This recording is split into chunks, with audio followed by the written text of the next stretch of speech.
মুস্তাফিজুর রহমানকে আইপিএলে ফেরানোর প্রস্তাব দিয়েছিল ভারতীয় ক্রিকেট বোর্ড বিসিসিআই, তবে সেই প্রস্তাব প্রত্যাখ্যান করেছে বিসিবি।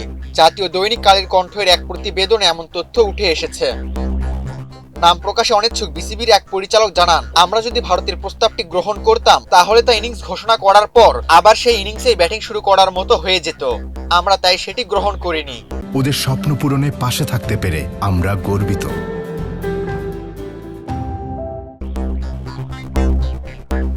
মূলত বিসিসিআই থেকে আনুষ্ঠানিক প্রস্তাব আসার আগেই নিজেদের অবস্থান স্পষ্ট করে সংবাদ বিজ্ঞপ্তির মাধ্যমে জানিয়ে দেয় বিসিবি। ফলে নতুন করে মুস্তাফিজকে আইপিএলে ফেরানো নিয়ে আর কোনো আলোচনা এগোয়নি।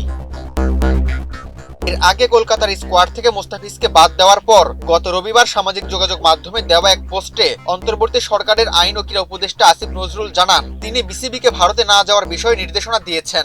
একই দিনে সরকারি নির্দেশনার কথা উল্লেখ করে দেশের সর্বোচ্চ ক্রিকেট প্রশাসনের পক্ষ থেকে জানানো হয়, আসন্ন টি-20 বিশ্বকাপ খেলতে বাংলাদেশ দল ভারতে যাবে না। বিসিবির এমন অবস্থানের পর পরিস্থিতি স্বাভাবিক করতে উদ্যোগ নিয়েছিল বিসিসিআই। এমনই তথ্য জানিয়েছেন নাম প্রকাশে অনিচ্ছুক বিসিবির এক পরিচালক। তার ভাষ্যমতে, ওই দিনই ভারতীয় ক্রিকেট বোর্ডের এক ঊর্ধ্বতন কর্মকর্তা বিসিবির সভাপতি আমিনুল ইসলাম বুলবুলের সঙ্গে ফোনে যোগাযোগ করেন।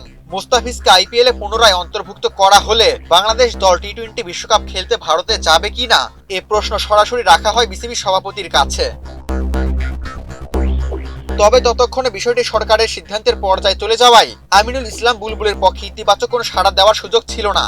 তিনি ভারতীয় বোর্ডকে জানিয়ে দেন, এখন অনেক দেরি হয়ে গেছে, এই মুহূর্তে আর কিছু করা সম্ভব নয়। আবু তালহা, বাংলাদেশ প্রতিদিন।